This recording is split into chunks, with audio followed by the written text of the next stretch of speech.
We are in Krakow. Today there is 21st April 2017. Krzysztof Bielawski is interviewing Reb Duvid Singer from New York.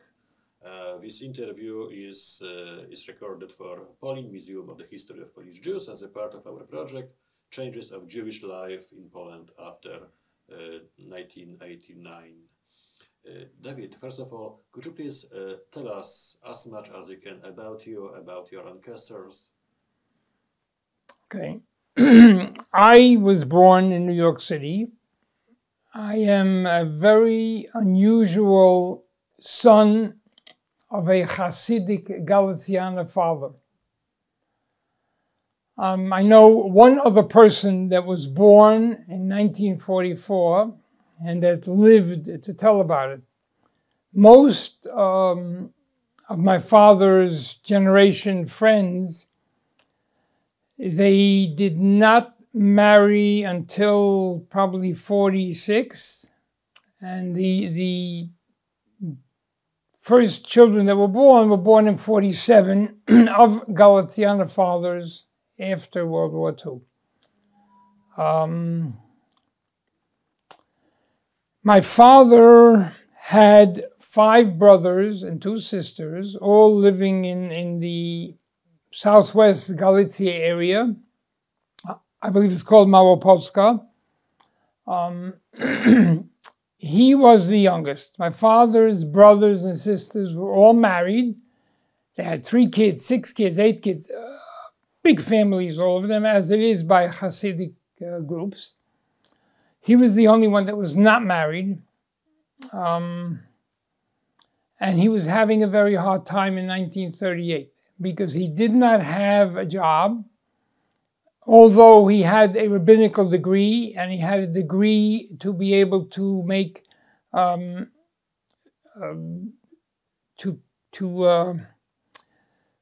kill animals in a kosher, humane way. He had this degree. He wasn't making a living. It was a difficult time in 38.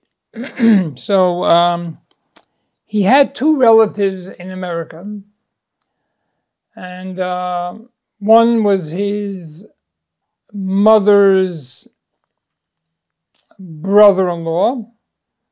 And then he had his, an uncle of his. They were living in the United States.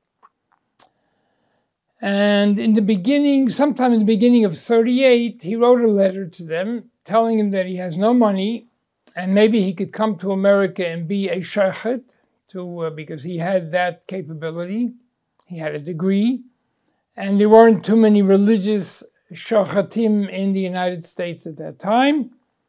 And his thought was, and when he wrote to these relatives in America, maybe you could help me get a visa and send me passage on a ship.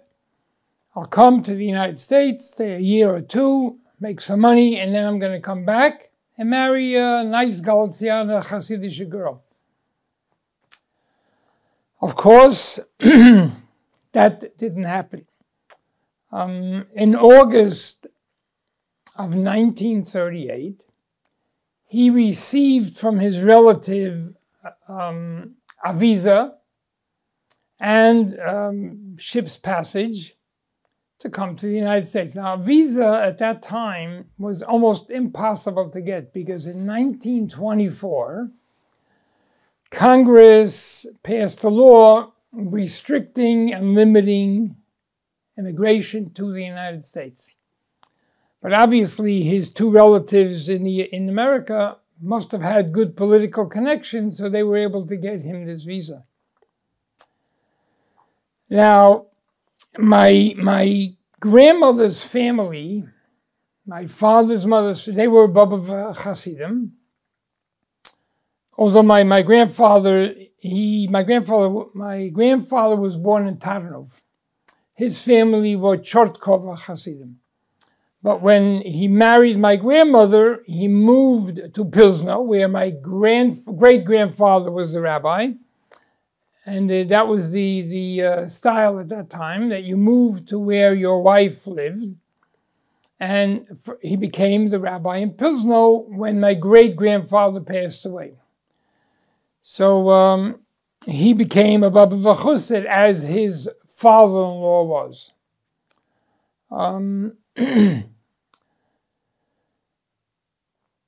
He had a bit of a problem with his visa and the ship's passage, because the Baba Rebbe Ben-Ziona Halberstama, whenever any of his chasidim would ask, can we go to the United States? He said, no, God forbid, there's no Judaism there, no chasidus, you cannot go.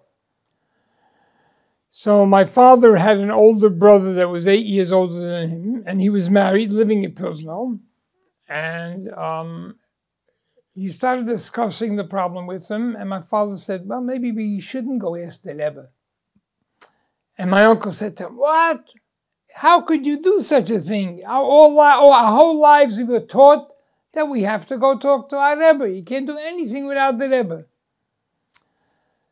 So my father went to Bobova for the Simchas Torah holiday, and he figured that the day after Simchas Torah, right after the holiday ends, he's going to go discuss this problem with Rabbi Ben-Ziona Halberstama, with the Baba Rebbe. And my father was positive that the Rebbe was going to tell him, no, you can't go. Okay? But if you're a chassid, you got to go to your Rebbe. No ifs, ands, and buts about it. So he was there for the holidays, for Simchas Torah. The next morning, when he was ready to leave, they go in. The tradition is to say goodbye to the Rebbe, ask for a blessing. And he told the Rebbe what the issue was, and he said that he wants to go because he can't get married. He's already 22 years old, a Hasidic boy, no good. So the Rebbe told him, of course in Yiddish, can I tell you what he's exactly? Okay. He said, this was October 1938. He said, wer se ken sich jetzt rateven, is mechiev sich zu rateven, wer weiß, wie ich will sein, über das Jahr in die Zeit. What it means is whoever is capable and able to save himself now is obligated by Jewish law to save himself. Who knows where I will be next year, this time in October? And as we know, the war broke out September 1st, 11 months later. So my father was very excited to hear the answer of his Rebbe. Till he got ready, he left Poland in December of 1938. He got to America January 39, and he got a job as a shochet, as a slaughterer of kosher animals.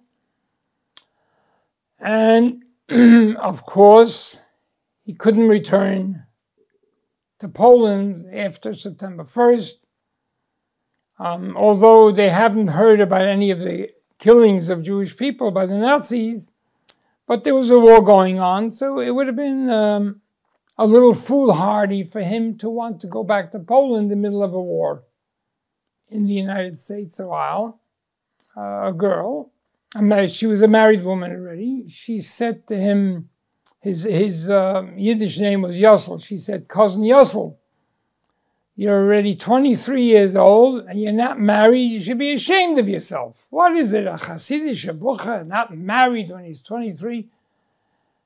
So he said, there are no Hasidic girls here in America. And she said, no, I'm going to introduce you to one. And she was the shadchan. She was the matchmaker between my mother and my father. My parents got married in 42. I was born in 44. And that's why I said before, I'm a very unusual product of a Galician father, because I think there's one other person born in that year. He lived in London. So I have a proud Galician and Baba heritage.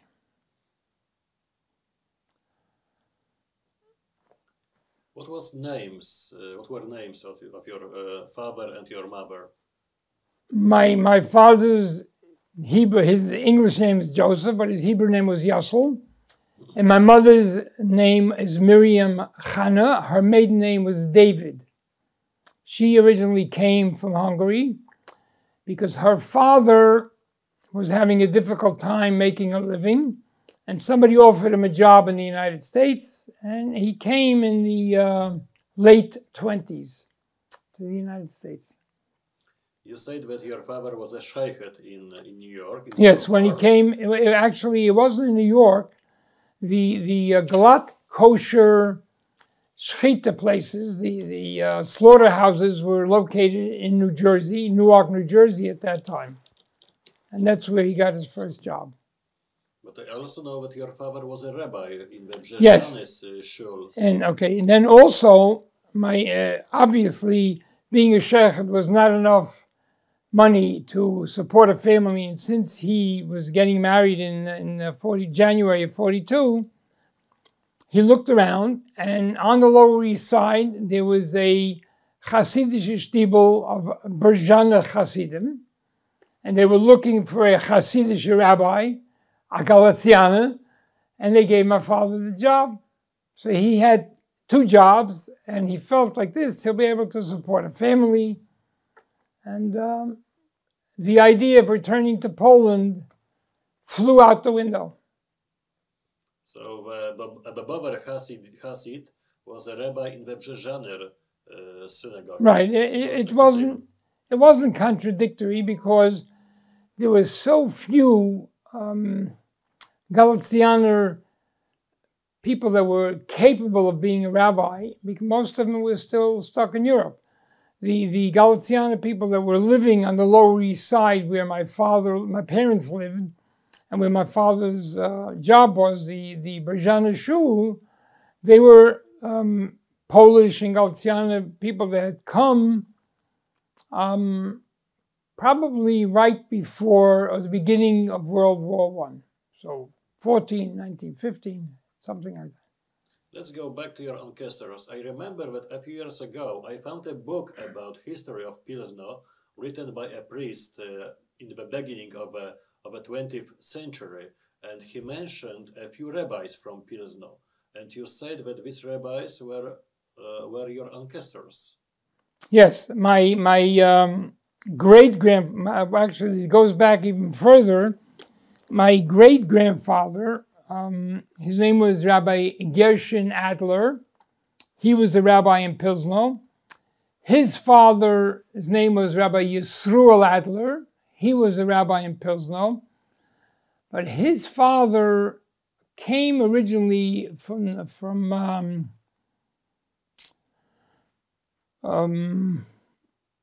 Kutov, which is now in Ukraine. It may have been East Galicia at that time. And his name was Aaron Adler.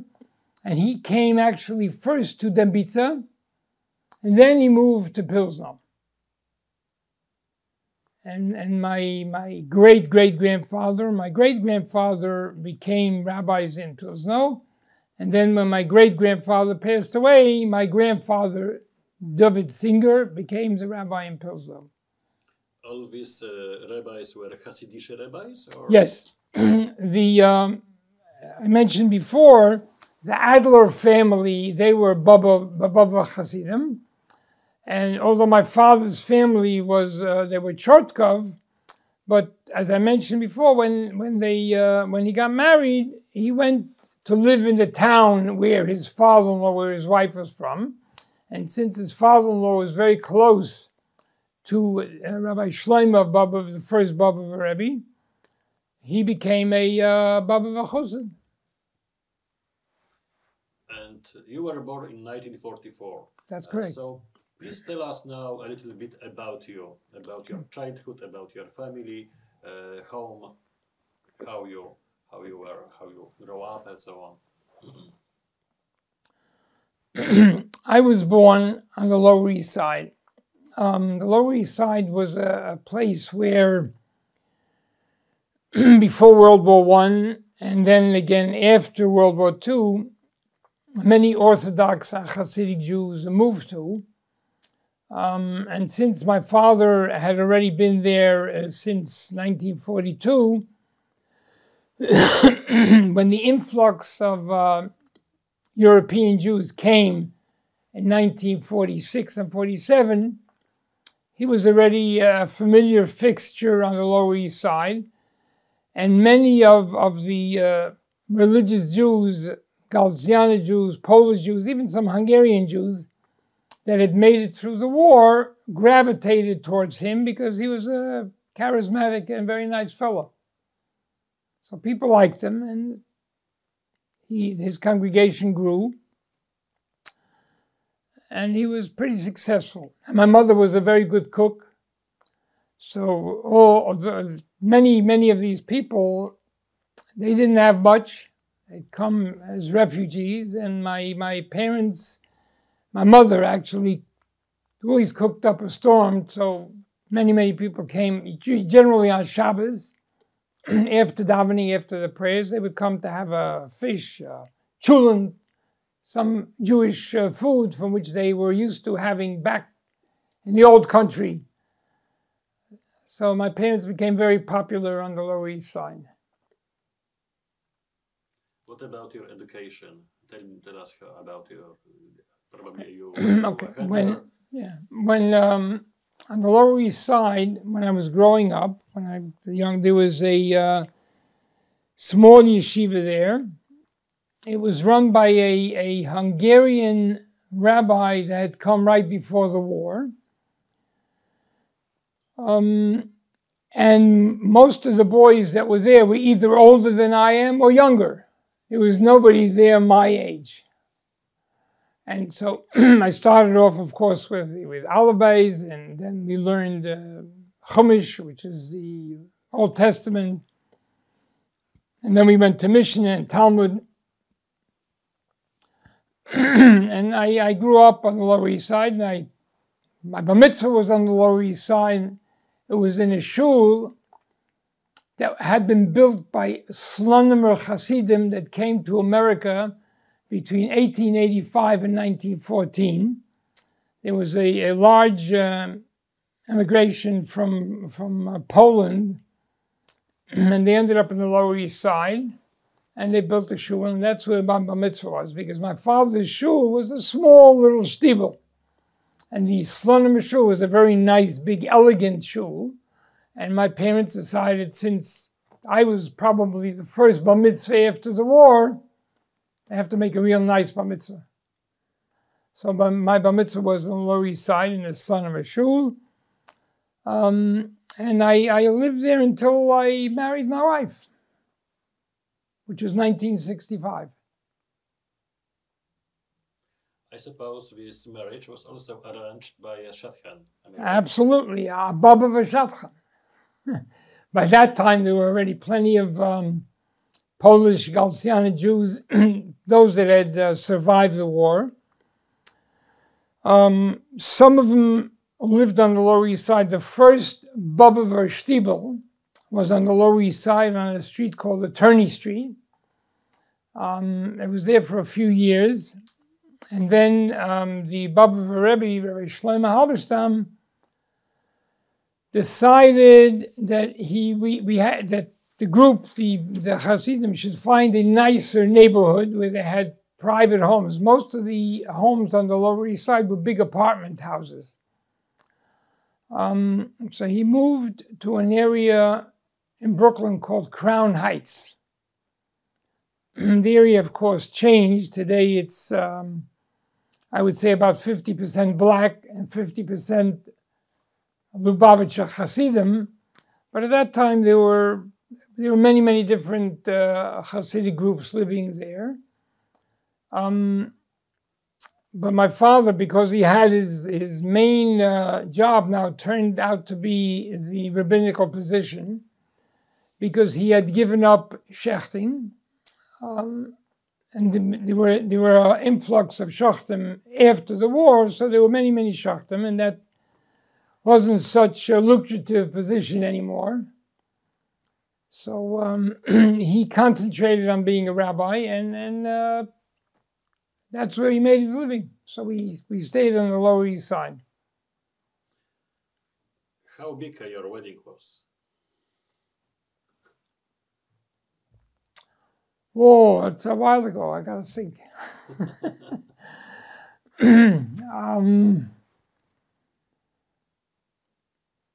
I had about 200 people.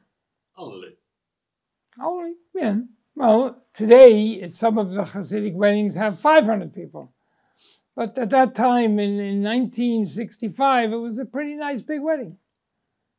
You said before, almost all your ancestors were rabbis. You are not a rabbi. No. Why?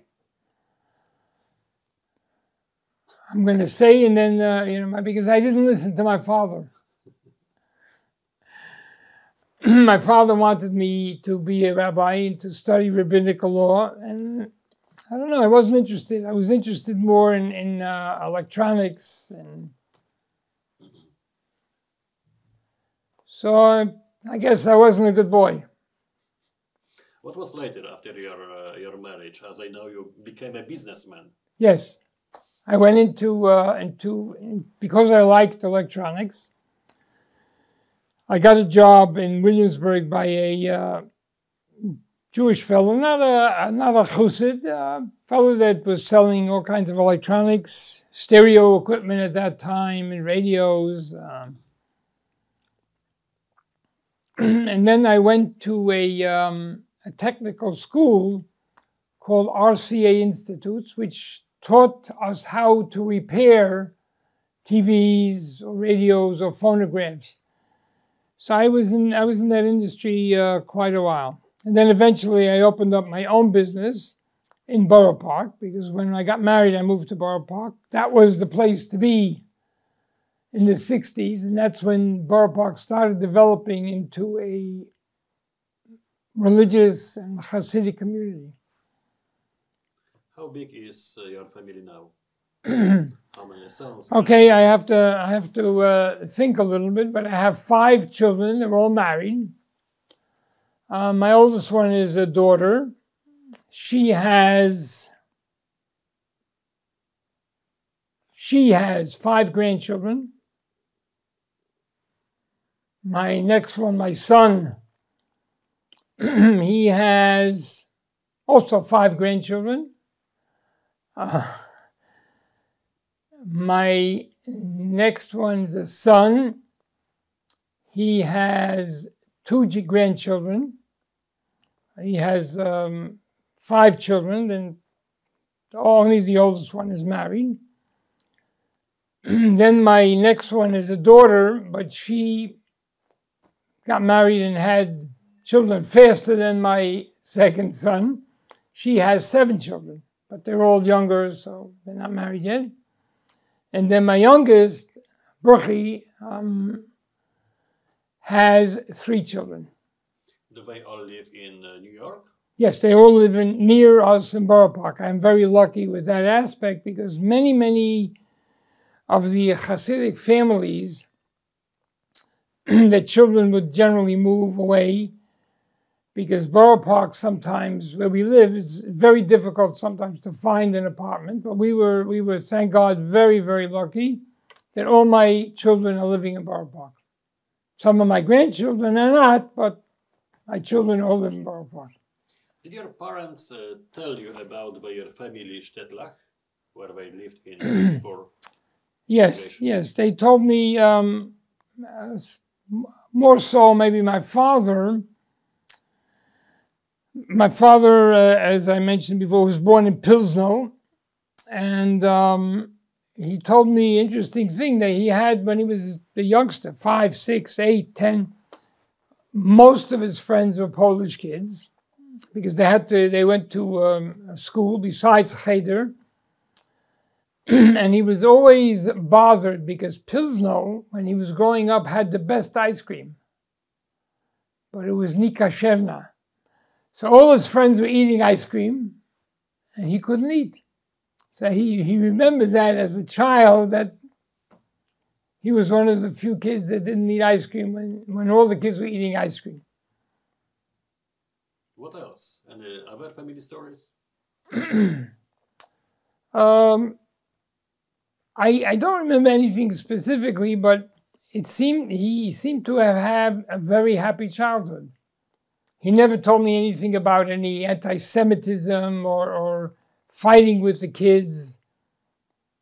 It seemed to have been a very, very friendly atmosphere in Pilzna when he was a child growing up.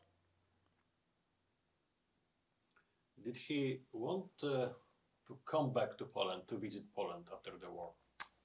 So one of my younger sisters, I have one brother and three sisters. I'm the oldest. One of my younger sisters said that she, once in the middle of the night, went into my parents' bedroom because she was scared or had a nightmare. And she heard my father crying in his pillow. And she couldn't believe it. And she asked him in Yiddish, why, what? So he said, you know, I never knew what was going on during the war. I was here in the United States. We got married, your mother and I. And then like almost a year after the war, it took me to find out that all my siblings, my nieces and nephews, there was one single nephew left. And all the family, it was a very big family, as it was in most Hasidic families. So I don't remember the number that he said, but he said it was a large family. One single nephew made it through the war. His oldest brother, his name was Duvid Singer. He had a son called Ralph. Somehow he made it through because he learned how to speak German, even though he was a Hasidic boy. And he made it through the war. And nobody else was left. So it was, to me, also a surprise because I had never heard my father really get emotional about the war period where he lost his whole family. So it was a bit of a shocker, again, because I never encountered this emotion when I was growing up until I got married. And I heard it a few years later from my sister. So obviously it took a toll, and my father was able to control himself and not expose any emotions to us, to the kids, most of the time. And when did your father visit Poland for the first time? Okay. My father didn't really want to go back to Poland. Obviously, it bothered him, but in 94 or 95, he told one of my younger sisters, I'm sorry, that was 94, he told one of my younger sisters that he wants to go. He said, but don't tell anybody. And he went back with my younger sister and her husband. I found out right before they were leaving, but at that time I was working and I really couldn't afford to leave because I had opened my own business. And he went. And of course, he got all emotional. His parents were not killed in the Holocaust. They had passed away, his father, I think, in 1929. And my grandmother, his mother, passed away in 1936. So he went to the cemetery where they were buried in. They happened to be buried in Košice, Slovakia. Also because they couldn't make a living in Pilzna, so they moved over there for a while. And it seems that in Košice, Slovakia, there were some wealthy Jews, many Galiciana Jews that had moved there. It was close to the Hungarian border and to the Polish border, not far from Dukla. So there were a lot of business going on over the borders, Hungary and Slovakia and Poland. So there were some wealthy Jews there. They took care of my grandparents. So he went at that time in 94, he went back to his parents' grave. He didn't go to Poland. He was in Slovakia, and he was there for a short time. And then he came back to the United States. And then, of course, all the rest of my siblings started asking about Europe and this. So I said, next time you're going, I'm coming with you. And we're going to Pilzna. He said, Pilzna. He says, I have mixed feelings about Pilzna. I don't know, I'm not. Anyway, so a year later, 95, we flew in to Budapest, and we took a driver and we went north, and he went to Košice, Slovakia. And from there we went to Ležajsk. And I told the driver that we're going west instead of back south. Where are we going? I said, we're going to Pilzna. I told my father, I told the driver we're going to Pilzna. He said, I saw that he had emotions, you know, he wasn't sure.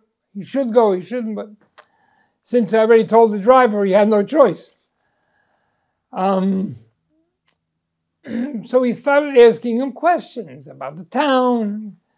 See, he said, okay, I'll tell you, my house was at the edge of town, and there was a stream right behind the house. I said, you going to remember? He said, sure, I remember. All right, let's go look for the stream, the end of town. We'll find the house. We drive into Pilzna, into the Rennik, and the driver parks. And my father said, I don't recognize anything. Where's the river? Where's the stream? And we walked further in, and the stream moved. The stream moved. I said, how could it be? So he looks around, he says, oh, I see, the shtetl expanded. The stream is now close. And then he found the house that he lived in, and we started walking towards the house, and an old Polish guy, probably in his 60s, 70s, and a young guy in his 20s, they walk out of the house, and the old guy says something in Polish. And my father answers him in Polish. So I said, what did he say? He said, the old guy told the young guy, they're coming to take back the house.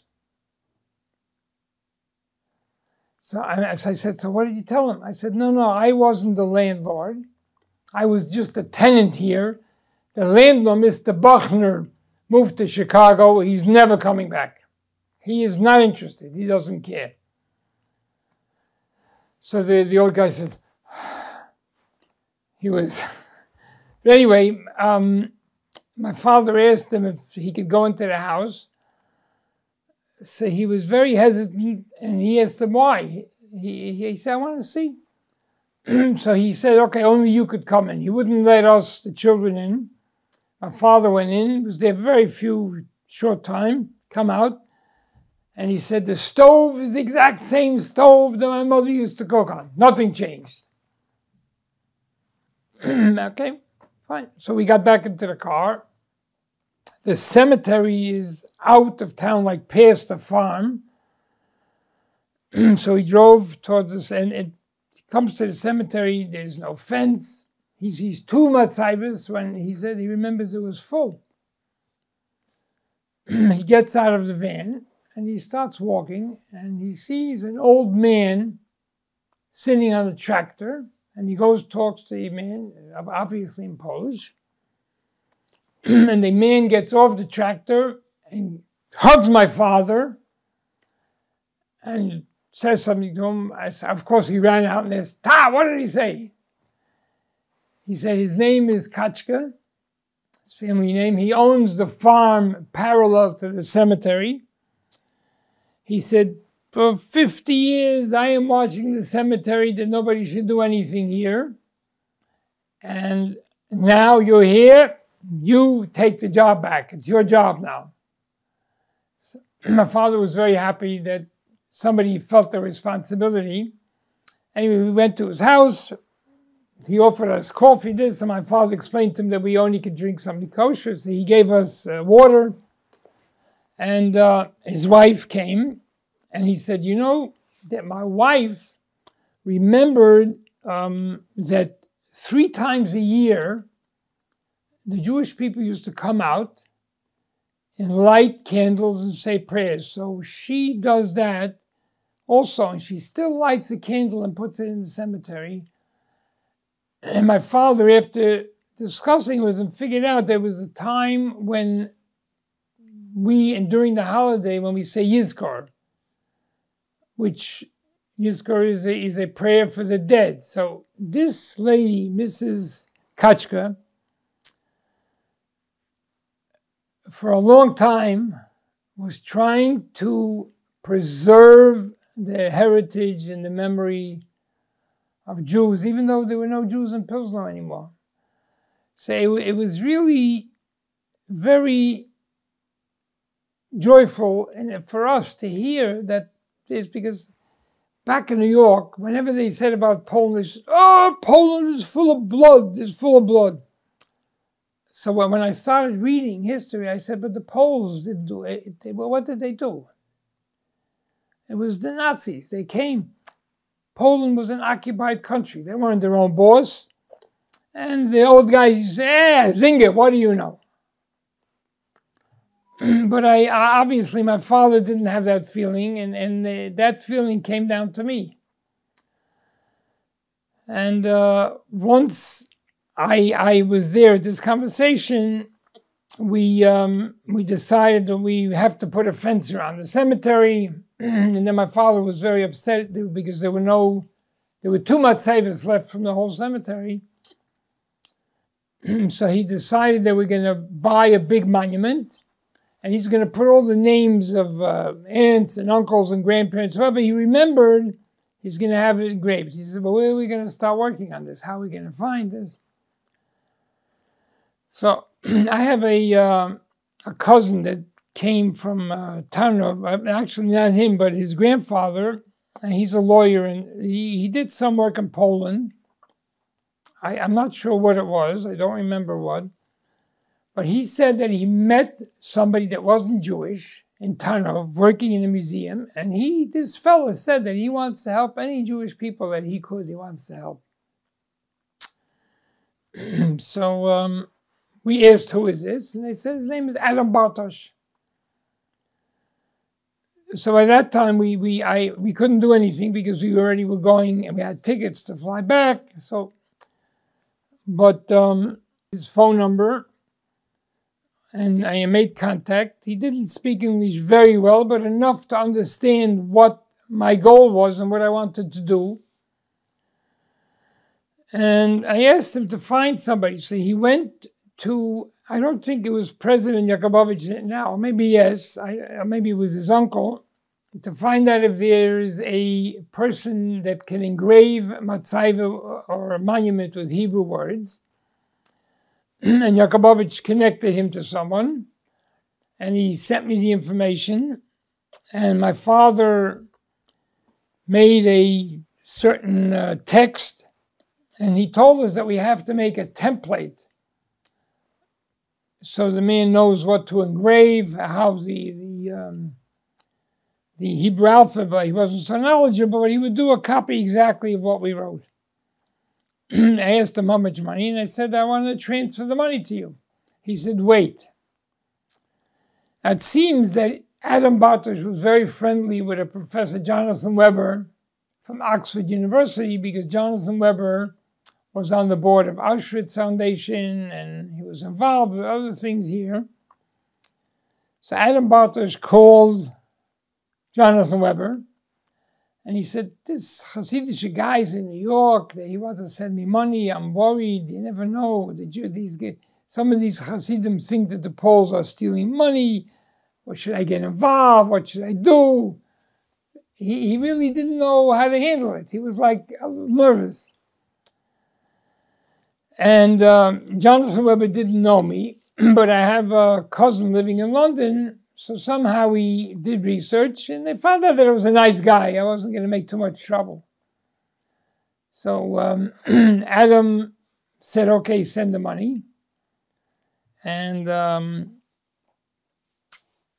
he ordered the monument. It was put up. It was almost a year later when it was done. So my father wanted me to see what's going on. He couldn't leave that time. He wanted me to see what it was. So I went for 3 days. I came to Poland, and I saw it was a beautiful job, and he took care of everything. And he ordered the fence, and my family put the money together, and we paid him, and we were very happy. He didn't steal any money.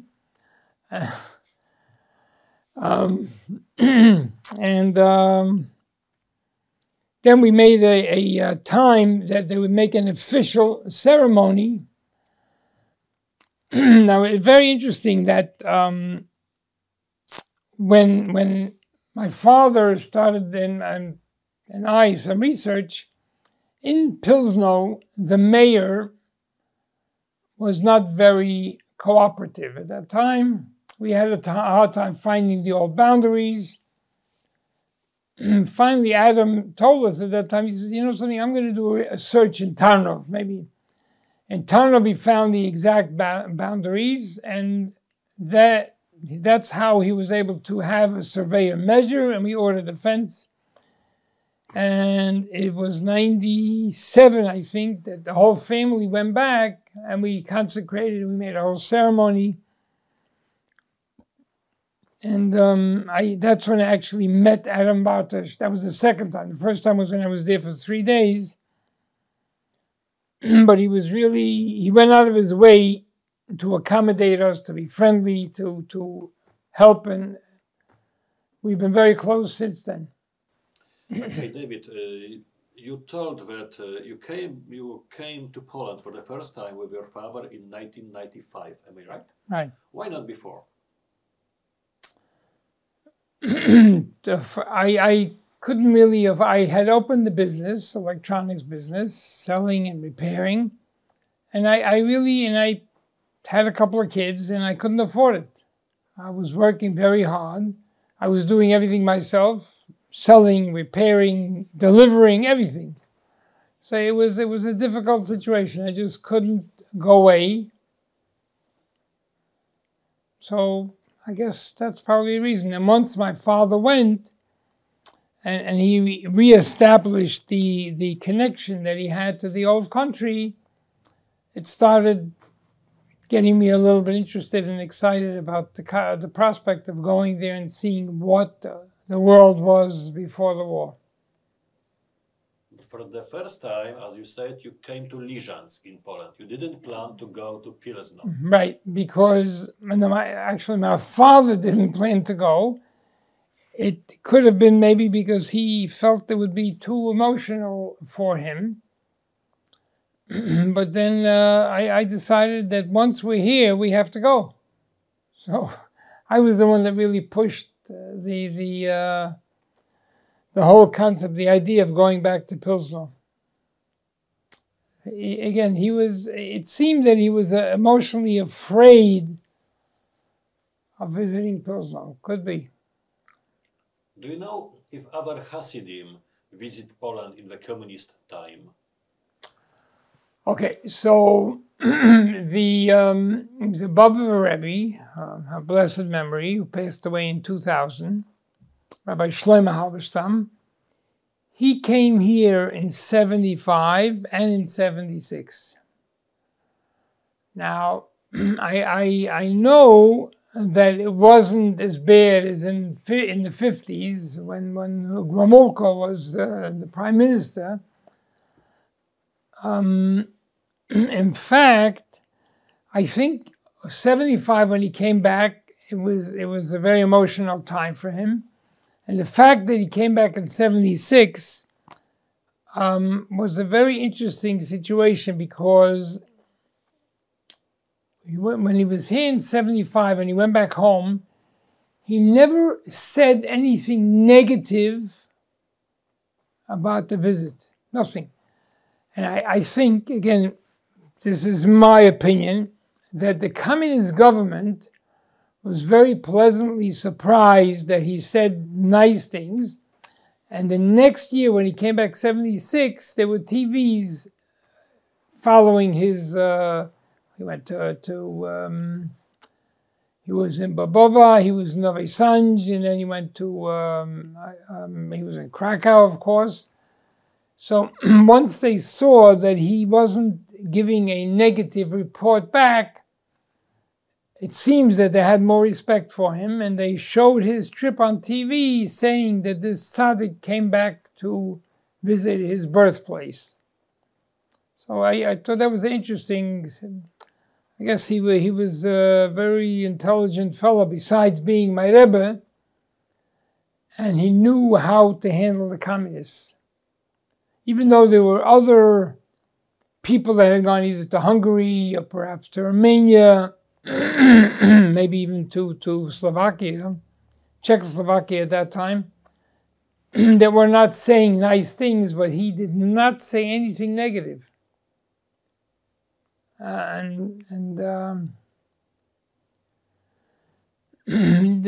That's probably why they allowed their TV cameras to follow him around in '76, because he had given a positive impression of Poland.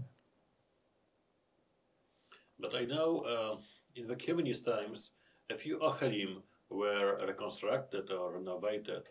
Do you know who did these projects? Absolutely, absolutely. There was a Babova Chassid named Mendel Reichberg, and he seemed to have had a feeling for this, and he came back during communist times, and he did complain.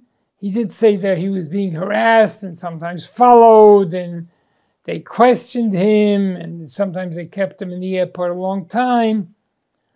When he felt that he didn't do anything wrong, but he kept persisting and coming, and he rebuilt whatever Ahalim and any work that was done in a Jewish cemetery during the communist era. It was thanks to him. Could you please tell us more about Rabbi Mendel Reichberg? Mendel Reichberg, I believe, was born in Krakow, or he lived in Krakow till the war. He was a chassid of Rabbi Ben-Ziona Halberstama, my Rebbe's father, the one that was killed in Lvov in July of 1941. He had gone into the travel business,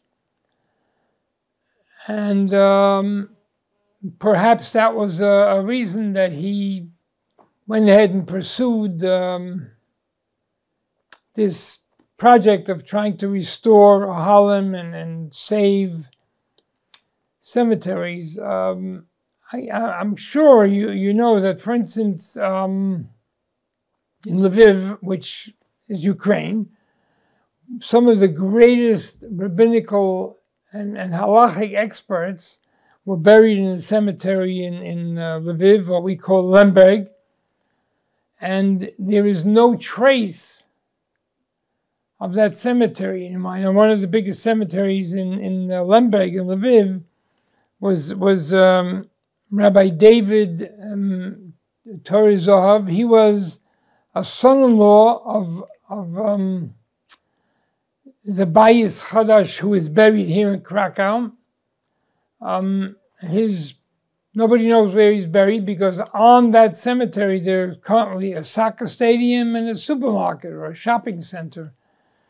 So some areas under communist control didn't care about a cemetery. We were in Mielec researching the situation, I'm sure as you remember. It seems over there, it seems that the Polish government was a little more concerned, because when they built the post office on Jaderna Street, they did collect all the bones and put them in boxes, but they didn't know what to do with it. But at least they didn't destroy and just dump all the old bodies and the bones. They waited for somebody to figure out what the next step was. Where, for instance, in Ukraine, it seems that they just totally didn't care, and they did what they wanted. And didn't ask anybody, and didn't do anything, and didn't... who cares? It was a very blasé attitude about the whole Jewish cemetery situation.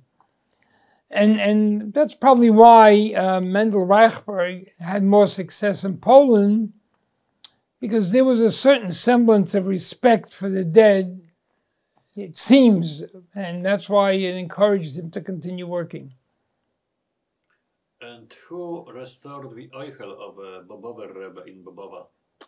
So Mendel Reichberg was very involved, but I have a son-in-law. One of my married daughters married to a fellow named Yaakov Hollander. His grandfather's name was Yechiel Kurtz, and financially he did very well. And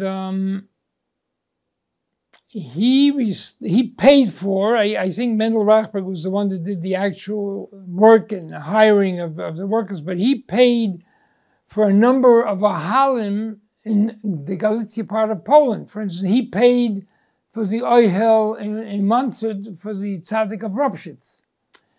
He paid, of course, for the oil in Bobowa.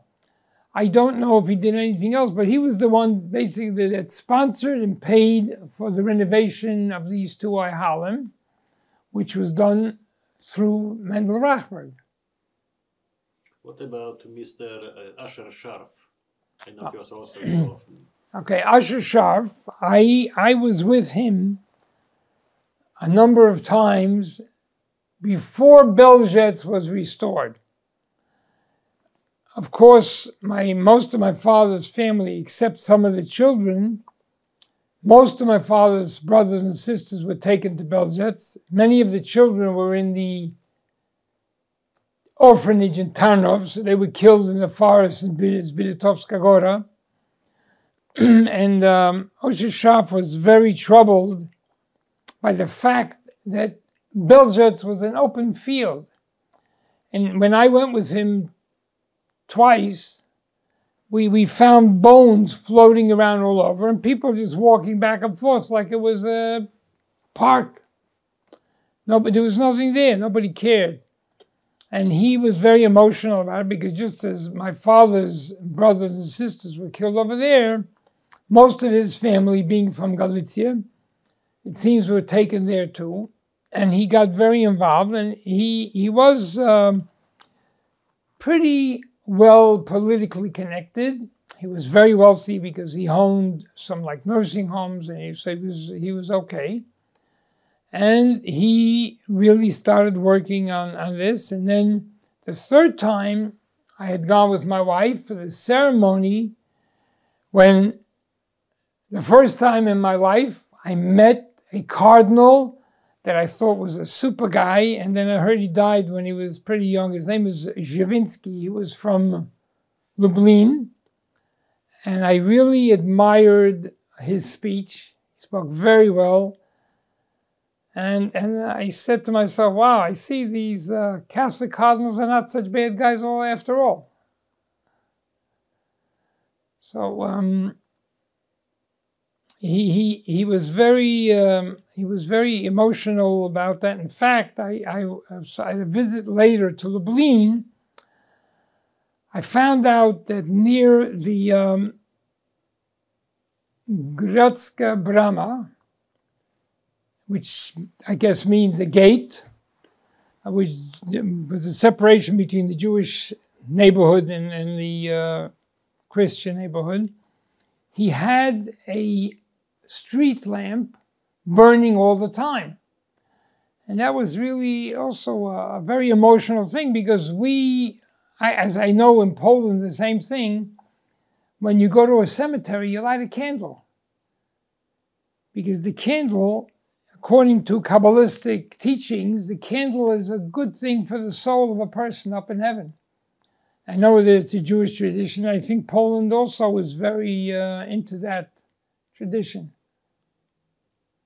So it was really a very nice thing to see and hear that he made that lamppost be on all the time because of that.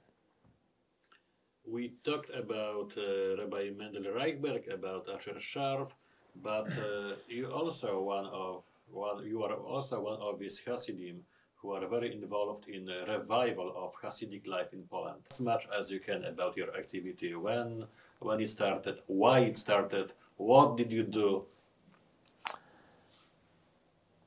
What encouraged me, and when I came here, at first was with my father, with the project in Pilzna, and then in Belzec, I saw, contrary to what I heard from some old Galiciana Jews, that not all the Polish goyim are terrible people. There's a lot of nice ones. And I really got to meet super people, a fellow named Krzysztof Bilowski, one of them.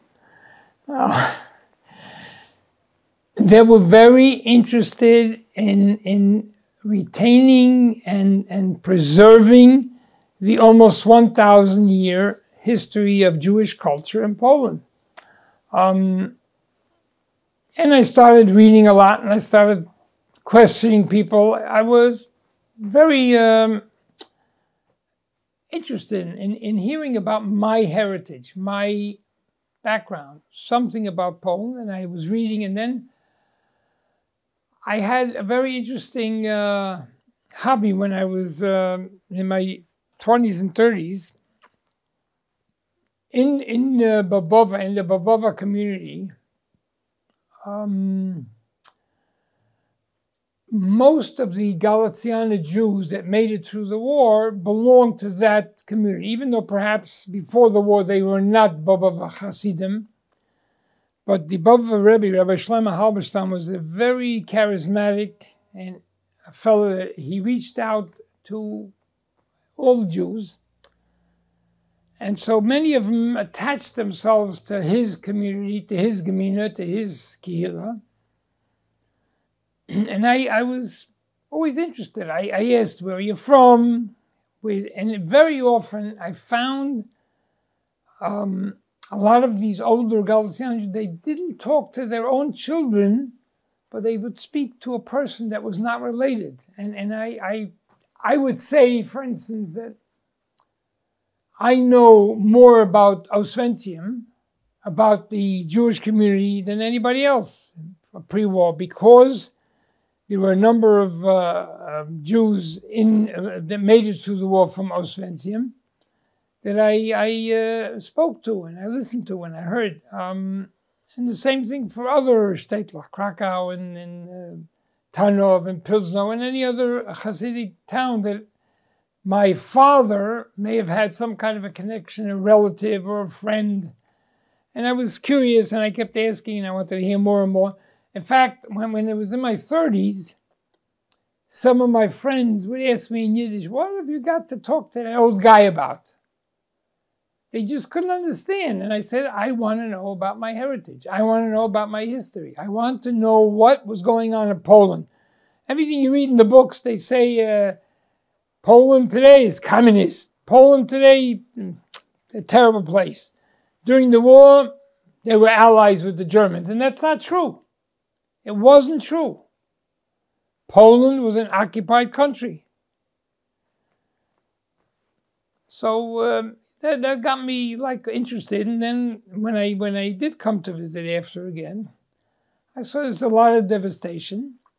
And because of Adam Bartosz, I made some more friends. And I had questions. And I found that you could do things, you can accomplish things, and the Polish people, they want to help you. They realize that Jews lived here for almost 1,000 years. My last research that I did when I went to Przemysl, to Przemysl, I started reading and did research, and I found that the old cemetery was actually first used in 1058, which is a very long time.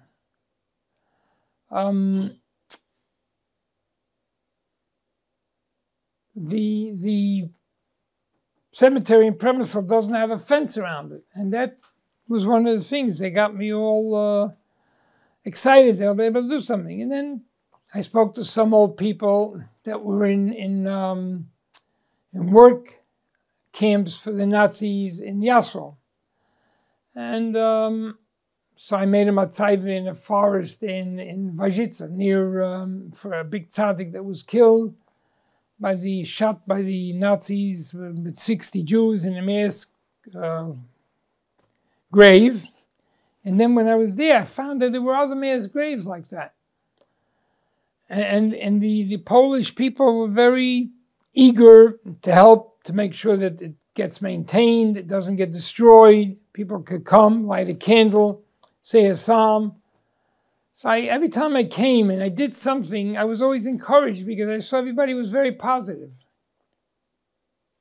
So, as I know, let's say, the first project was fencing the Ben-Ziona cemetery in Pilzna, right. The second one was putting a matzeva on the grave of Ben-Ziona Halberstama in Vajitza. Right. So it was the second one. What was next? I was, I don't, it wasn't my project, but I mentioned before I was here 3 times at Rosh Hashanah when he was working on doing something in Belgium. So it wasn't really my project, but the fact that I came with him, it seems that his children weren't really interested. So I would say I had a little part in that. And then to the shul in Babova, which was, when we came the first couple of times, it was a school where they were teaching, I think, knitting or sewing, some kind of a, and I came with a group, and we stopped over there, and it was difficult to get in. They didn't want to let first because of disturbing the school, but eventually, when I came back again, they let us in. And then I mentioned to Usha Shaf about this, and he said, yes, he wants to do something there. And I believe he paid for the fact for him. Oh, and then there was Mr. Nussenbaum. And it seems together they paid for the school to move to a different location. And then President Jakubowicz, who's the president of I guess, Krakow and maybe Małopolska area, got the shul back, and Mr. Sharf paid for a lot of the renovations and the maintenance, the electric bill. What else? What about Siyum Hashas? First of all, tell us what Siyum Hashas is and what you did in Poland in the case of Siyum Hashas. During my research and reading, I found a article from a German magazine saying that sometime in 1942, when the Wehrmacht had already been in Lublin for a while, the SS came in and they went into the yeshiva and they took out, according to this article in a German magazine, they took out 22,000 Hebrew books and writings in the middle of the square, and they took all the Jews from the ghetto and they made them stand near the square, and the SS soldiers lit these 22,000 books, and all these Jews started crying, and the SS coming down called the band that they should play music to drown out the crying of the people that were watching this burning of all these old manuscripts and Hebrew books. So I started reading about Yeshiva Chachmei Lublin and researching and speaking to people. So I think the first time I did it was probably 16 years ago, if I remember correctly, maybe 15 years ago. I found out that it had gone back in ownership to the Gemina in Warsaw, the Jewish Gemina, and I was friendly with Rabbi Shudrick, and he introduced me to a fellow named Ritke Zandberg. And I told him what I want to do, And he told me, well, if you want the building, you have to give me some money. And I basically rented the building for 24 hours. And I had a group, of about 35 people that were going to come. And then Agudat Israel, which is a major organization, it seems that they called up Rit Gesamtberg, and they said, you know, we want to make the Siyam HaShas on March 3rd, or something, whatever. He said, I'm sorry. Somebody named Duvid Singer rented the building then. So they, who is Duvid Singer? So he says, I don't know, but he gave me money, so it's good. So they made when they found out who Duvid Singer is, they told him above Chassid. So they contacted me and they said, we'd like to do something with you over there in the yeshiva. So I said, what do you want to do? So they said, what are you doing? I said, well, I'm going to get some rabbis and we're going to make a Siyam HaShas. Now, Siyam HaShas was developed by the dean of the Yeshiva Chacham Lublin, Rabbi Meir Shapiro, I believe was the beginning of the 30s. He had this idea, this concept, which he introduced at a good conference. I don't remember the date, but he introduced the idea that all of the Jewish world that was interested in the Talmud should study one page a day, and everybody should be on that same page. So if there were any questions or discussions, everybody could talk to each other about that subject of that day.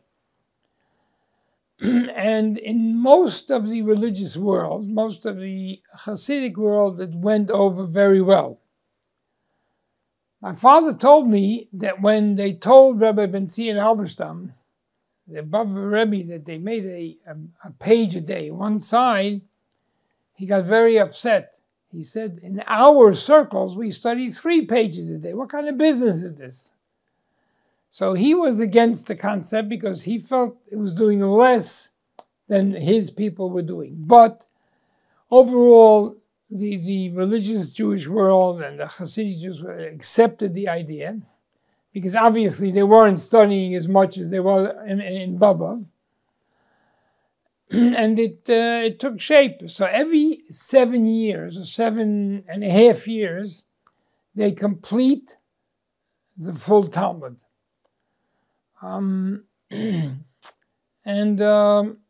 It became a celebration. They made a celebration. They made l'chaim and had some food. And that, of course, went until World War II, until the Nazi invasion of Poland, and then it stopped.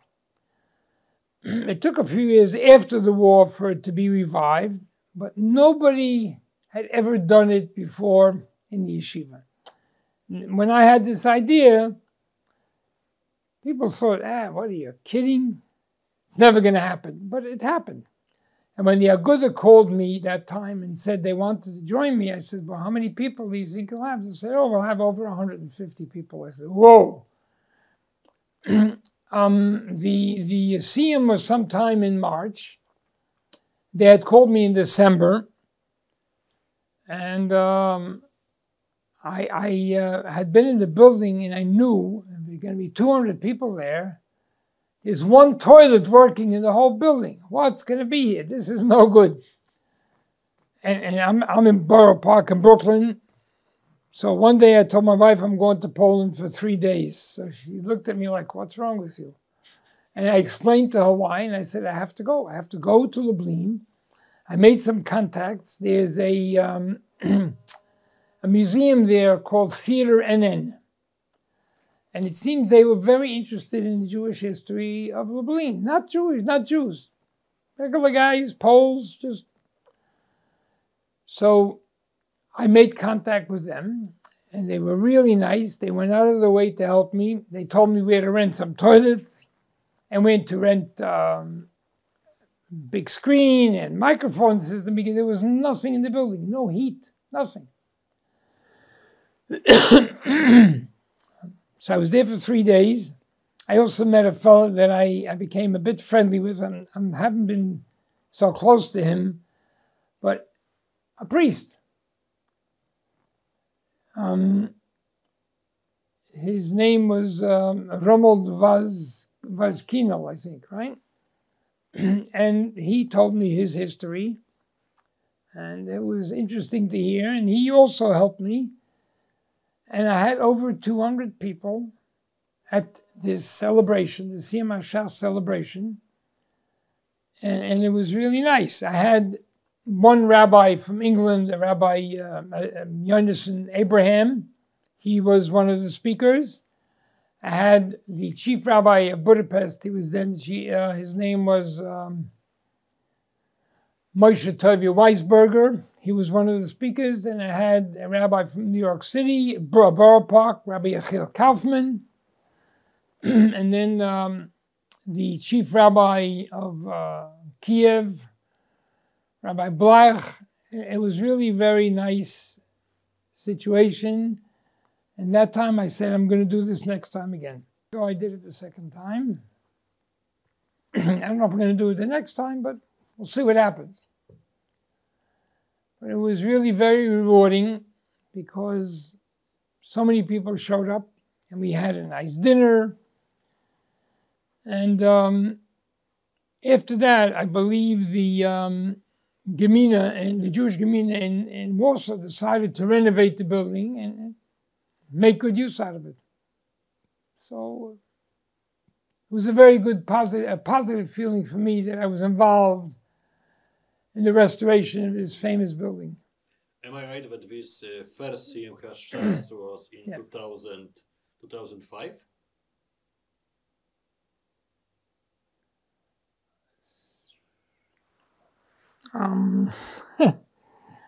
Could be. I don't remember. It was in March. I know because it was freezing in the building. Okay. It was very cold. And since then, you organize Siyam HaShas in Lublin every 7 years. So you just... 5, so that means it was... the next one was in 12, so it's 5 years, right? You are a vice president of a B'nai Sons Foundation. Yes. Could you please tell us about this activity, about this foundation, okay. How it started, okay. What do you do? Okay, in one of the most famous tzaddikim and rabbis in Galicia, who is known all over the world because of the responses to the Code of Jewish Law. He was a brilliant man. His name was Chaim Halberstama.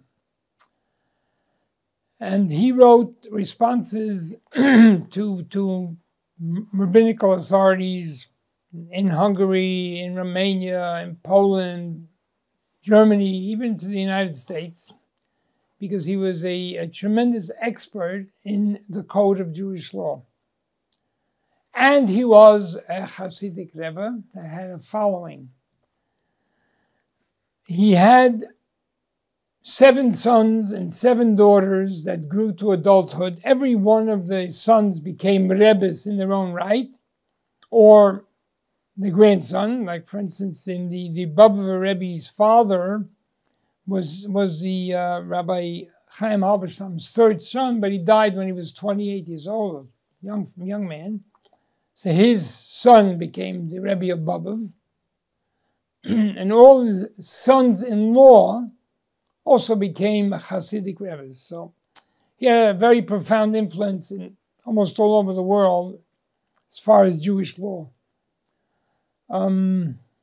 He became the rabbi in Novi Sad, and his fame grew over the years, and then his sons took over. So his shul, where he davened and he spoke and he blew the shofar and he made hakafot on Simchas Torah. For some reason or other,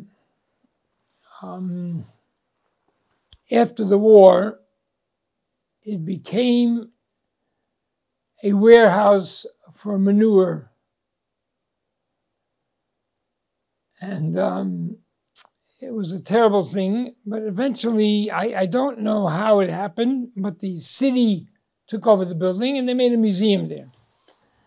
And in the museum, most of the time were depictions and pictures of Catholicism. There was never any records or any indication of what the synagogue was before. In the front room of the synagogue or museum, there were pictures of Hasidic rebbes, but not much. There was a candelabra, and there was an old Sefer Torah, and there was a Kiddush cup. It was like very little, but the main part of the shul was displaying Catholic and Christian items, and that bothered a number of people, including myself, because I felt that this was such a holy place. So I started doing research, and Mendel Rachberg had before me even started and tried, and he wasn't successful.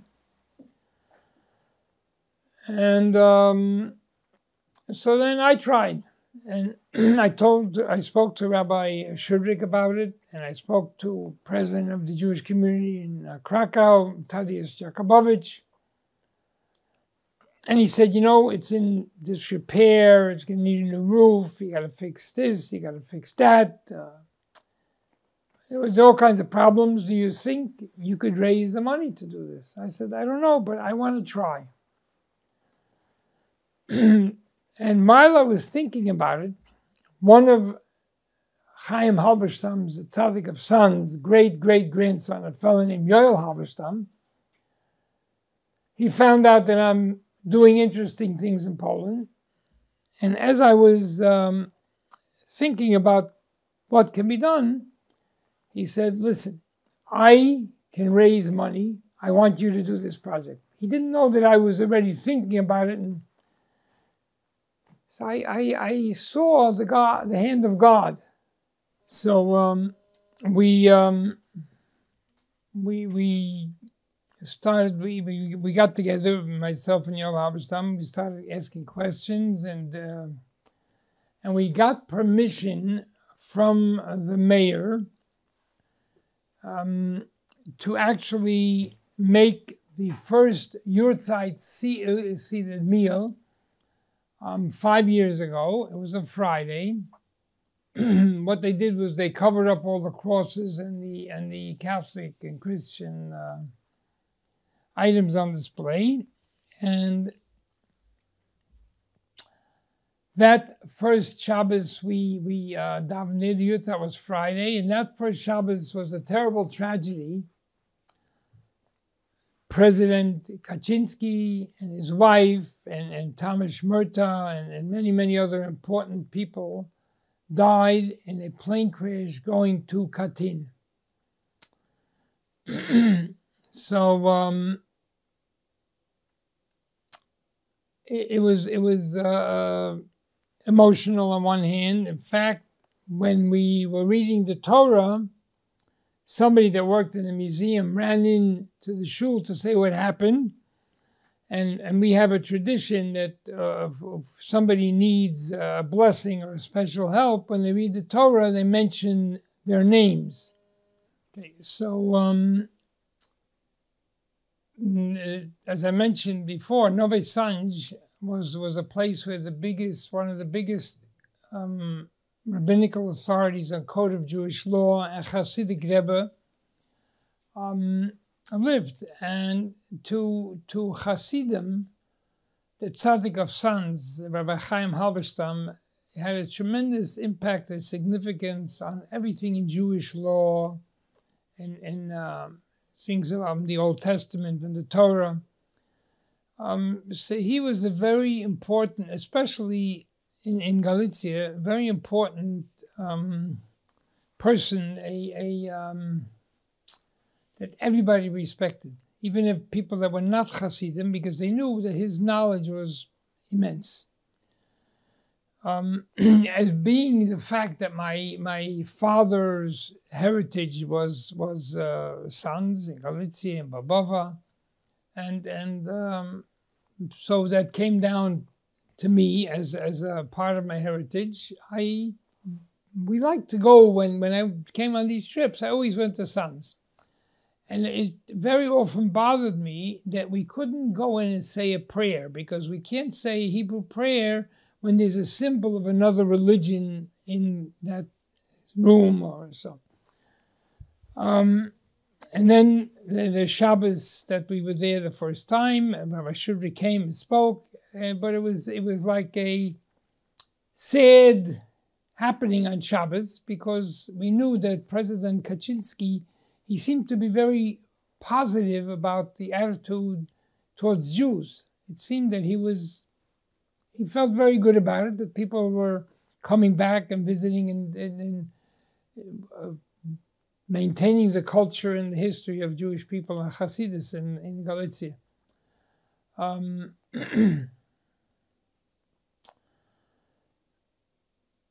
the fact that I sometimes couldn't say a prayer in this holy place, it bothered me a lot. So I spoke to Rabbi Shudrik, and then this fellow, Yoel Halberstama, who's a great-great-grandson, he came to me saying that he would be able to raise money. We went to President Yakubovich, and he said that he doesn't know if he were able to do it because he officially gave the building to the city of Novi Sad.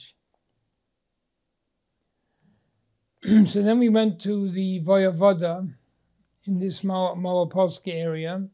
I think his name was Stanislav Kracek. And he was very positive about this because he also felt that he knew that Jewish Hasidic history was in Galicia. So he was very positive and he was very helpful. And we had a meeting with him and President Yakubovich, and he told us that he would do everything in his power to help the synagogue come back to its old glory.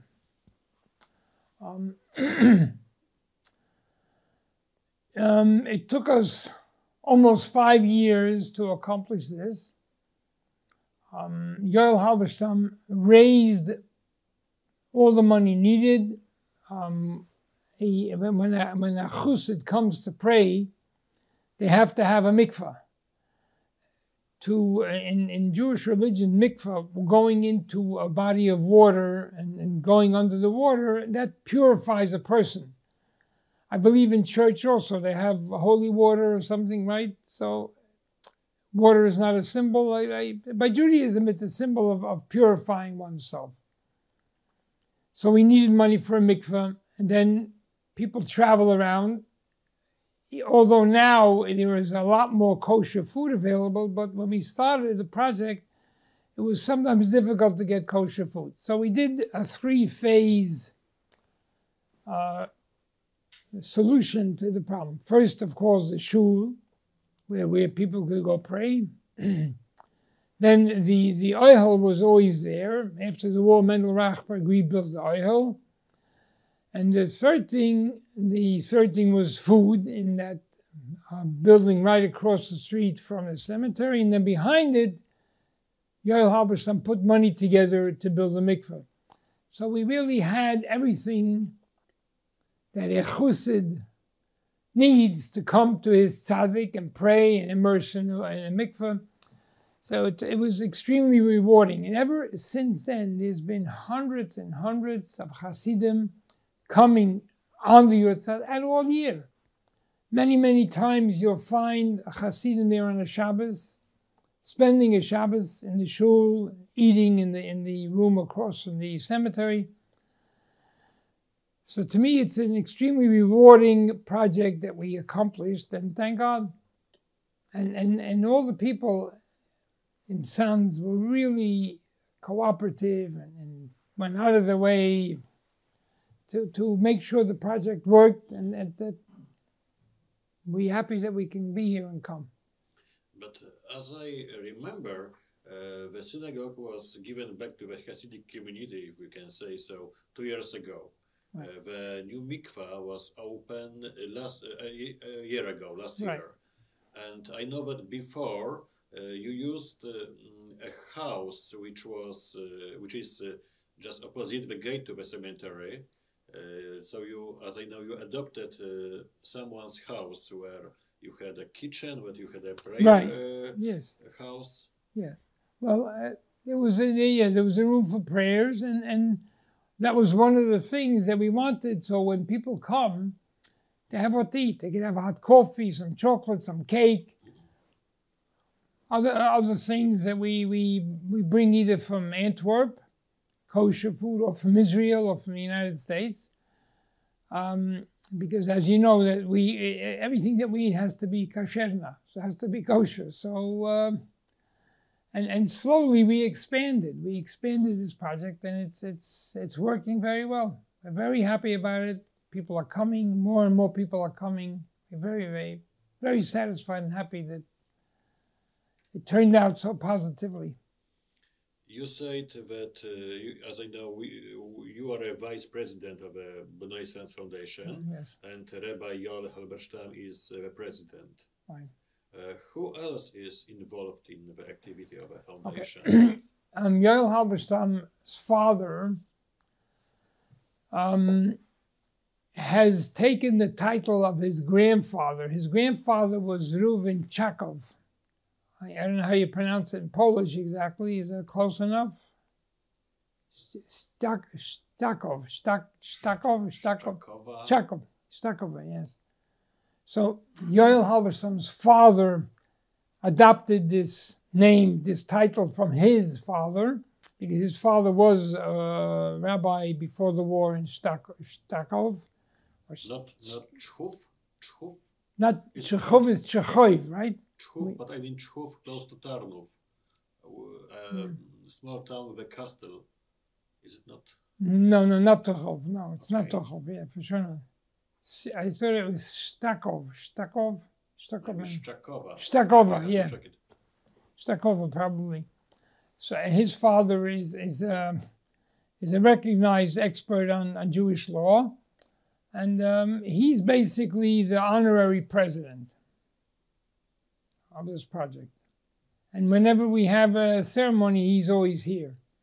What about plans for future? I mean, plans of a Ben-Ziona Foundation? What Ben-Ziona is now doing is raising funds to maintain the mikveh, keep it clean. We always have clean towels there for people, and then to pay for food when people come, to pay for food to eat. So there's always food. There's always kosher food there available if somebody wants to eat. So now I would like to ask you about your personal projects. I know that you were also involved in Mielec, in looking for a grave of Rabbi Horowitz. Could you please tell us about this? Yes. One of the other great tzaddikim, rebbes that were here was the Rebbe of Ropshitz. He happens to be buried in Wandsut because he was on his way to a doctor when he passed away, and so they buried him in Wandsut. He had a son called Yankel Horowitz, and he was a rabbi in Mielec. And people in Mielec called him the small Baal Shem Tov. As everybody knows, the Baal Shem Tov was the founder of the Hasidic movement. He passed away in 1760. And any tzaddik that accomplished a lot, and people knew that he was a miracle man, people came, flocked to him for blessings, for ideas, for help. Now, this Rabbi Yankel Melitzer was buried in Mielec, and during the communist era, the communist government decided that they need a post office on Yaderna Street.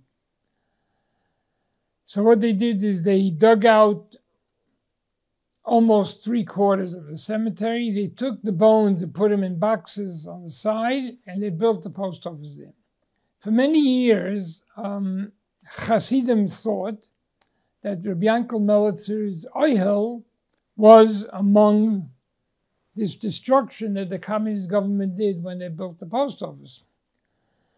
But speaking to some old people in Israel that were from milits and had gone there after the war, and doing some other research, getting aerial photographs pre-war, we came to the conclusion that the oil was never touched.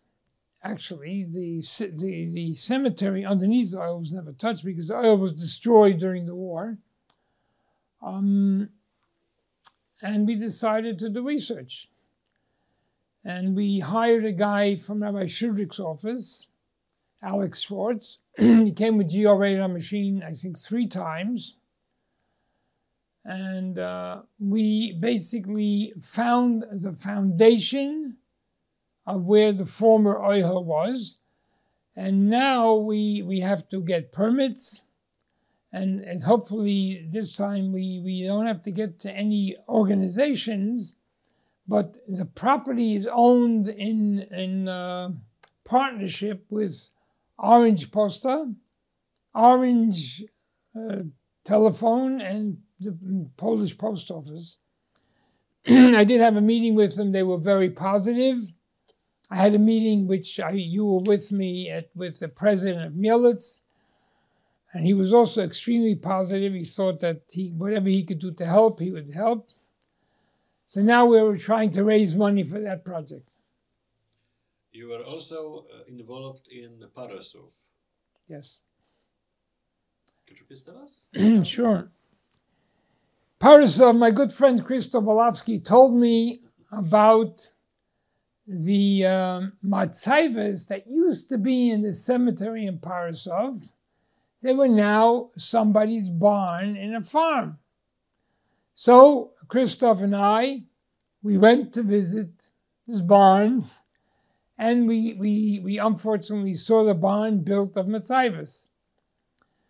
Then we went to visit the cemetery, and we found one single matziva there, which was like sunk into the ground. And because of the visit that Krzysztof and I went, things started developing. I met with the voyevoda of the Warsaw area. We had a meeting. We talked about it. He was very positive also about this. And it became known because of Krzysztof's, because of your visit, because of my visit, because of the visit to the voyevoda, that there is a problem in Parasov. There's no fence, there's no oil. So consequently, somebody donated the money to build a new oil, and they put in 3 matzivas because the tzaddik of Parasov and the son and the grandson were buried in that oil. So the oil was rebuilt, and 3 matzivas were put up. After that, the foundation floods, they put a fence around the cemetery, which had no fence before that. So that was a very strong sense of accomplishment also, that we were able to get this done. Last year you rebuilt, you reconstructed an ochel in Gorlice. Yes. Can I have more details? Yes. The tzaddik of Novi Sanj, Rabbi Chaim Halberstama, as I think I mentioned before, he had 7 sons that became rebbes, tzaddikim, and 7 daughters that married rebbes. So he had a very far-reaching effect over all of Poland, Galicia. One of his sons was a very dynamic and charismatic gentleman named Boro Halberstama, became the Rebbe first in Rudnik, and then eventually he established the major Hasidic court in Gorlice. The oihel had been in very poor condition for 10, 12 years. Nobody was looking at it. It looked like the ceiling was going to fall in. It was in very sad shape. And many people complained that they were nervous to walk in because they thought the ceiling would fall down.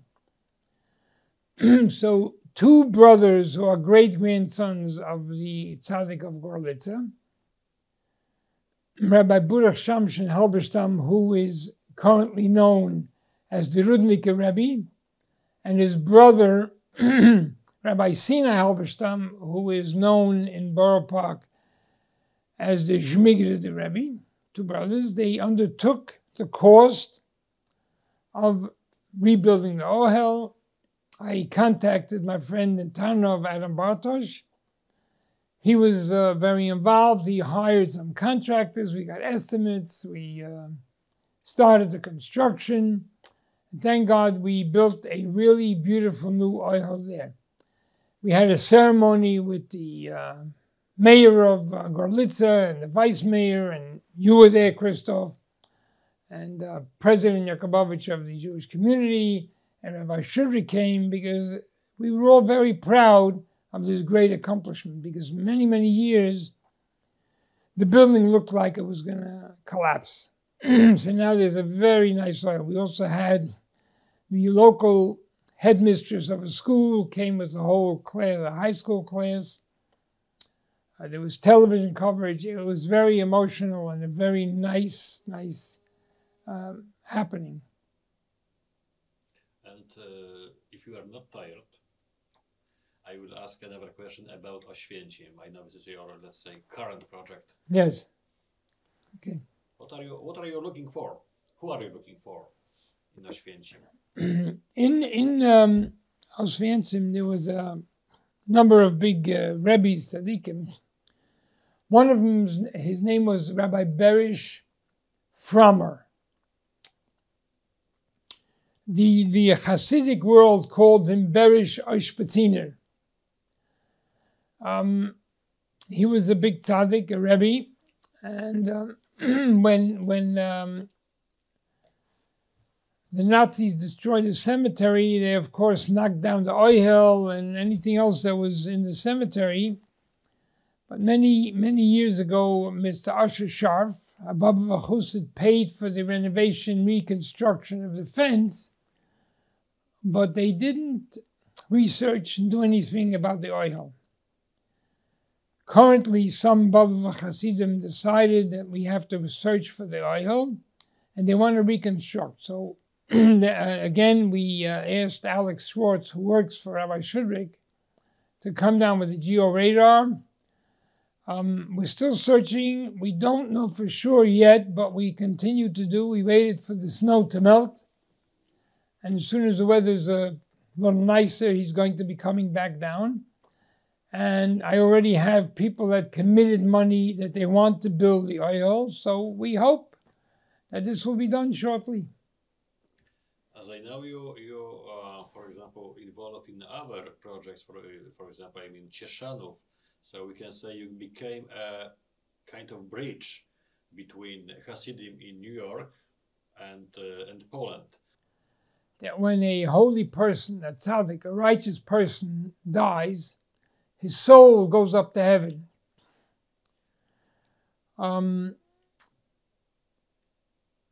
When a person needs a favor from God, a person needs special help from God, not every person is able to pray with fervor that his prayer will reach the heavenly throne. And by Hasidim, we feel that when a tzaddik, when a rebbe, when a holy man passes away, his soul will go up to heaven and sit near the heavenly throne, be close to God.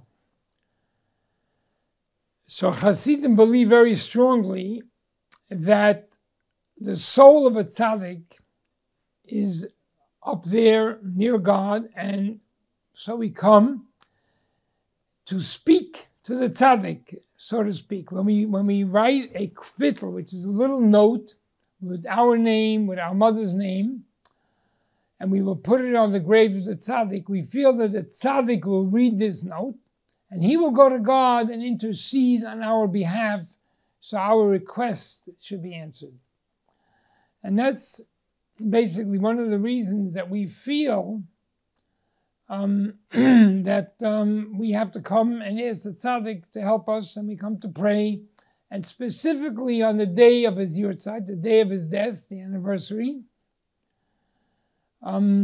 we actually take this tradition from the prophet Jeremiah, who writes that he went to pray at the tomb of Abraham, Isaac, and Jacob. And in the prophets, he writes that he goes there to pray because they will intercede on his behalf with God. And the request will be fulfilled. Because of my connections and knowledge in Poland, I was able to organize trips, organize hotels, get buses, very accommodating drivers. Sometimes Hasidim can be tough, very demanding, and people have to be able to tolerate their requests and demands. And I am a good connection because of my work and visits and making friends here in Poland. I've been able to accomplish this. And I just finished a trip now because of the Tzaddik of Sons, Chaim Halberstam's Yutzat, which was Friday. We were there Thursday night till past midnight. Friday we came to Krakow. We stayed here for Shabbos. This morning we went back to Bobova to pray in the shul in Bobova. And then about 1 o'clock the group went to the airport. What are the biggest challenges for Hasidim coming to Poland now? Do you have any problems?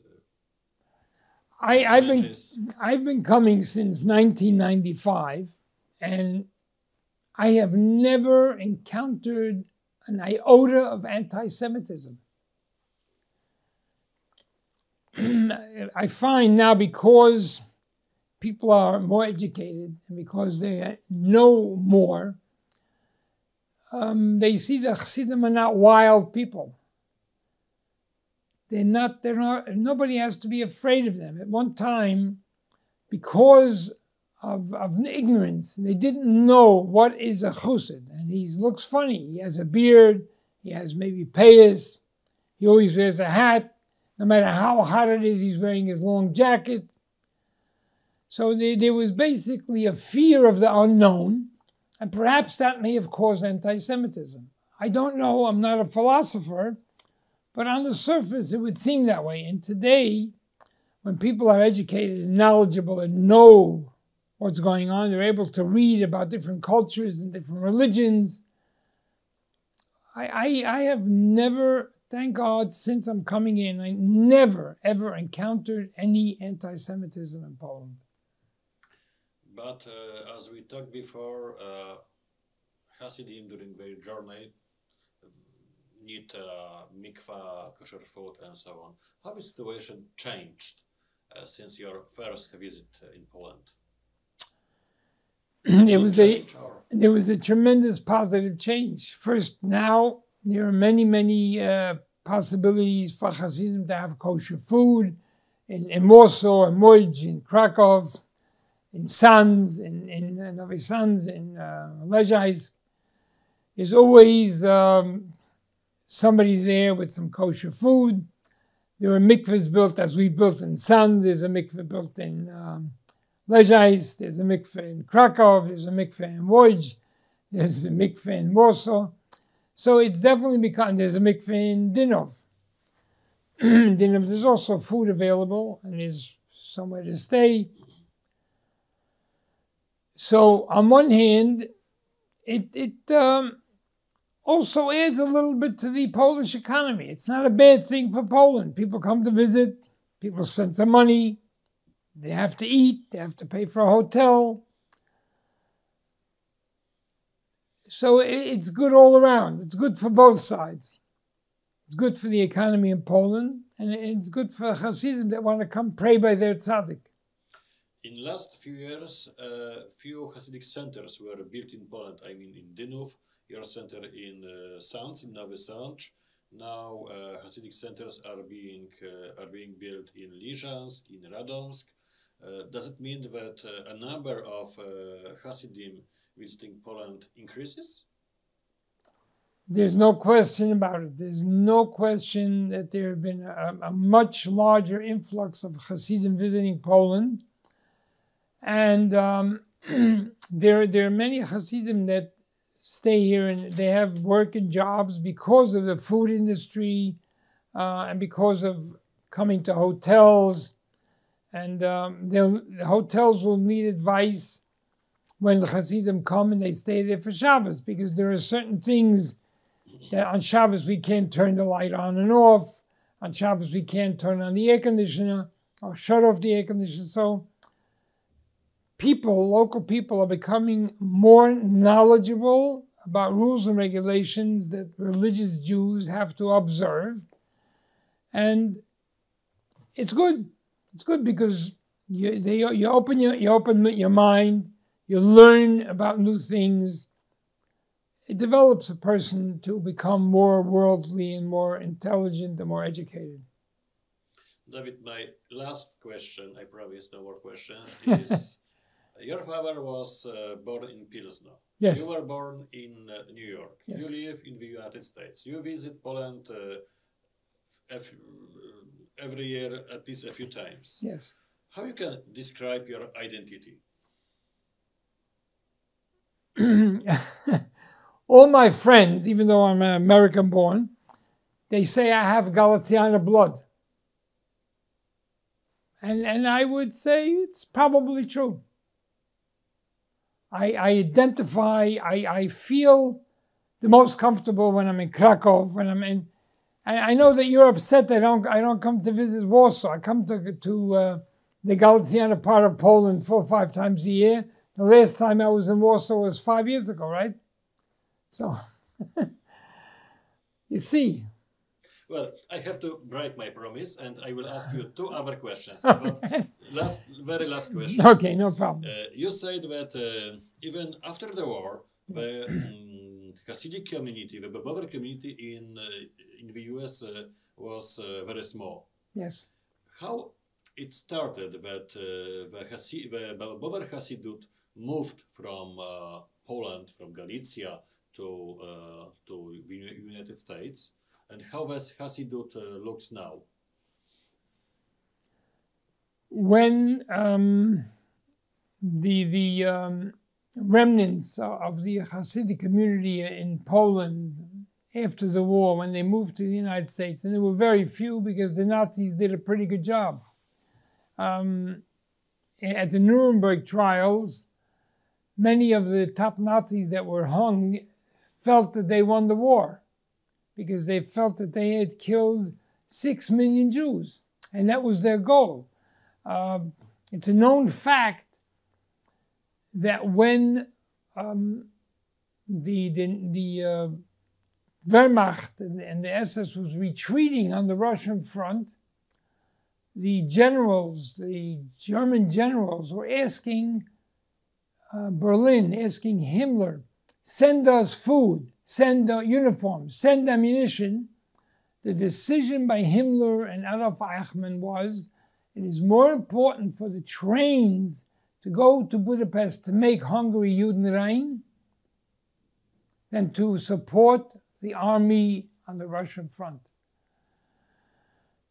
So at the Nuremberg trials, a number of top Nazi people that were involved with this atrocity, with the killing of Jews, with the extermination of Jews, showed their true colors. Their goal was extermination of Jews. They wanted to make all of Europe Judenrein. And those few Jews that remained felt that the United States was a good place to go.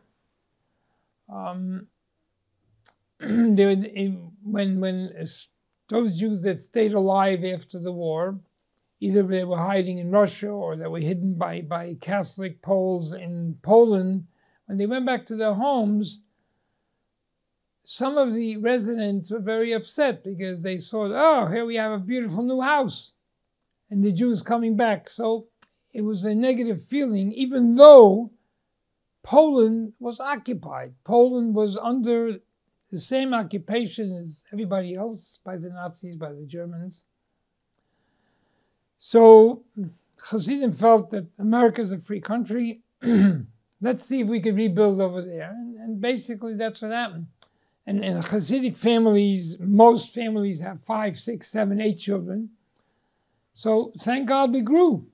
We grew. Okay, but what about the Rebbe? How the Rebbe, let's say, emigrated from Poland to USA? Yes, well, for instance, the Baba Rebbe. His father was killed in Lvov in July of 1941. And until the end of 45, there was no leader. The Galician Jews had no Rebbe. There were a few other ones, very few. And those few that remained alive, children of the previous Rebbes, saw that Judaism is going to disappear. And they were very dynamic and charismatic people, and they rebuilt, and they made a cheder, and they built a mikveh, and they made a shul and a synagogue. And slowly, slowly they collected whoever was left. They made sure there were marriages, and they all had children, and the community grew, and they worked very hard to reconstruct and rebuild Judaism and Hasidus in the United States, a little bit in Israel, some in Antwerp, in London. But I think the largest group of Galicianer Hasidim are in the United States. Who is the current Rebbe? My current Rebbe is Rabbi Ben-Ziona Halberstama, who was a son of Rabbi Shlomo Halberstama. His father was Rabbi Ben-Ziona Halberstama, who was the one that was killed in Lvov in 1941, July.